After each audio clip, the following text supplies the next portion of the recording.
Jadi diharapkan kalian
singkat, ringkas, dan dia bahkan lebih singkat dari cerpen. Dan biasanya menghibur, lucu, dan juga di dalamnya terdapat kritikan dan sindiran.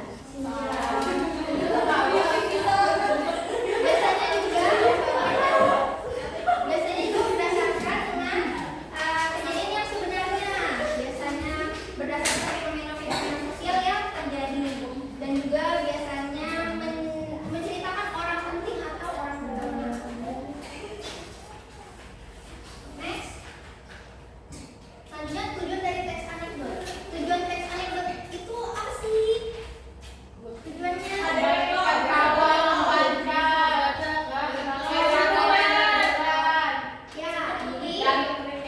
tujuan teks anekdot itu untuk membangkitkan kaum pembaca. Tapi selain untuk membangkitkan kaum pembaca juga sebagai sarana untuk memberi kritik.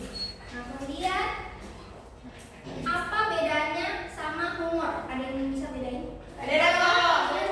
Bisa, Bu. Melihat tujuan dari teks anekdot, ada yang bisa bedakan? Apa bedanya sama humor? Ada yang juga bisa membedakan? Yang bisa aja. Humor itu nggak kayak anekdot.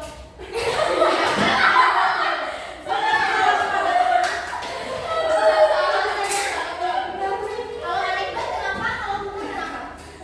Anekdot lebih ke kritik sama sindiran, Bu.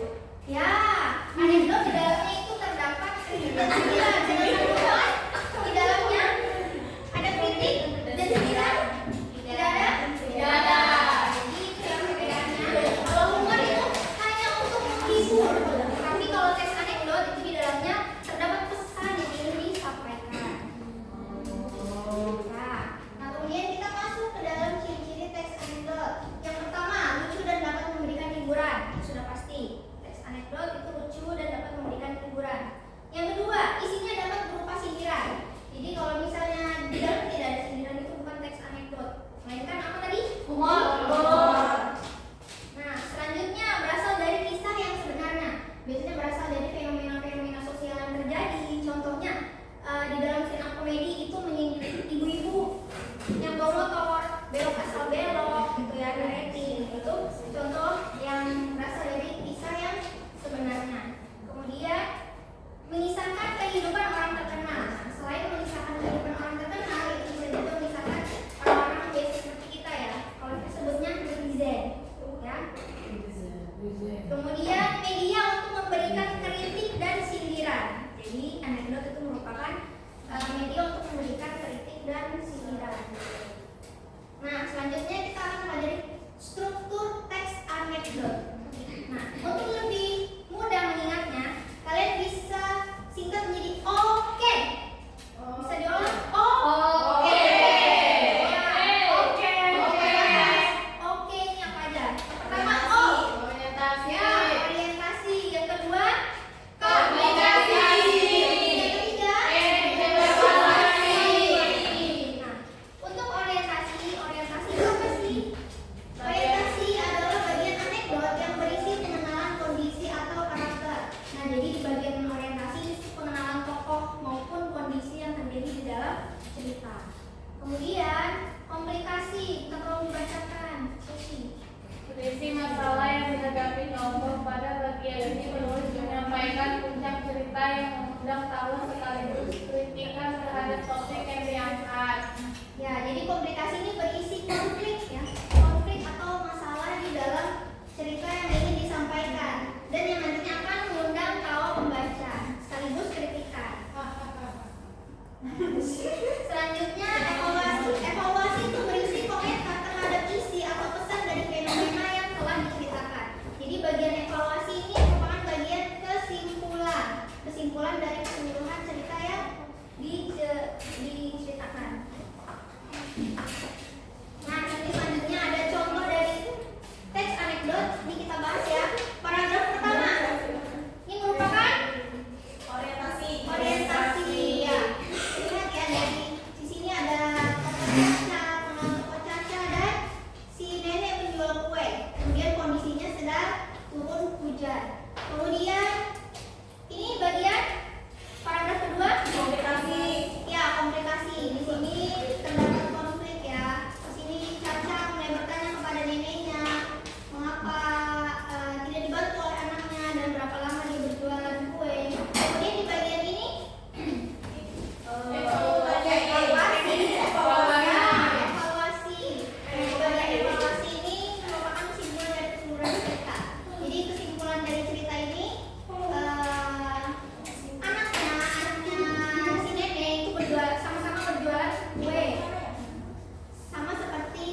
jawabannya sudah diketahui oleh penanya itu sendiri.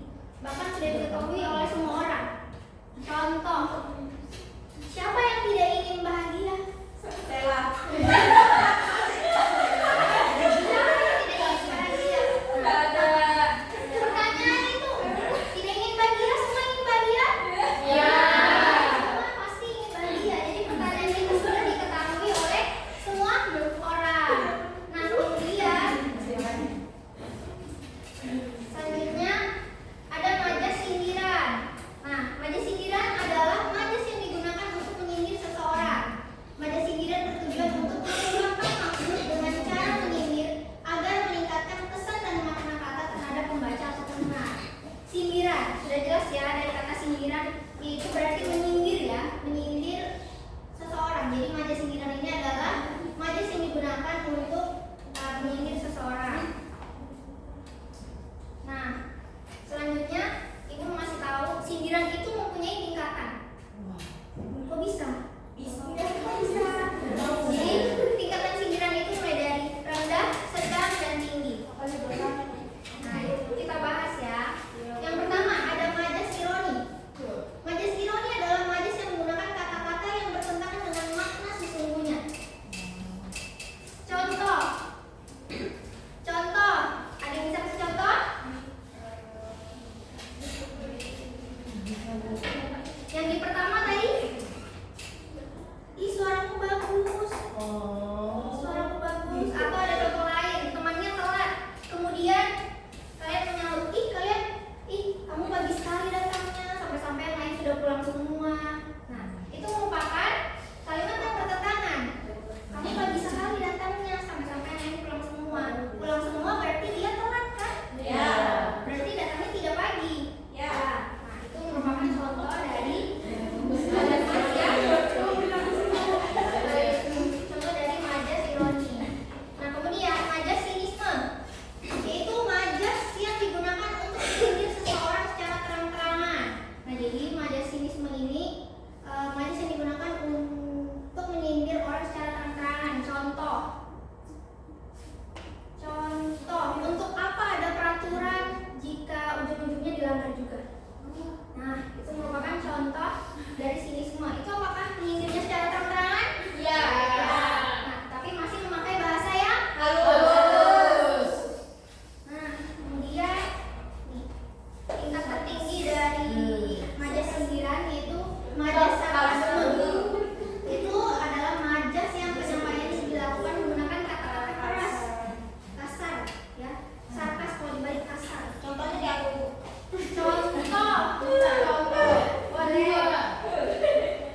Boleh. Contohnya, sudah tahu nggak punya uang, tapi pengennya jalan-jalan terus. Itu kalau ditujukan untuk seseorang langsung menyinggung hati ya, langsung bikin sakit hati tidak? Ya, bikin sakit hati ya. Nah, jadi majas sarkasme ini tidak boleh dipakai ya di dalam teks anekdot. Teks anekdot. Yang boleh dipakai di dalam teks anekdot yaitu majas Ironi. Nah, selanjutnya yang terakhir kata kerja material. Kata kerja material kita tolong dibacakan. Sela. Kata kerja material merupakan salah satu jenis kata kerja yang mengacu pada berbagai bentuk kegiatan secara fisik atau anggota tubuh. Ya. Langsung aja ke contohnya ya. Contoh. Nih, kalian lihat gambar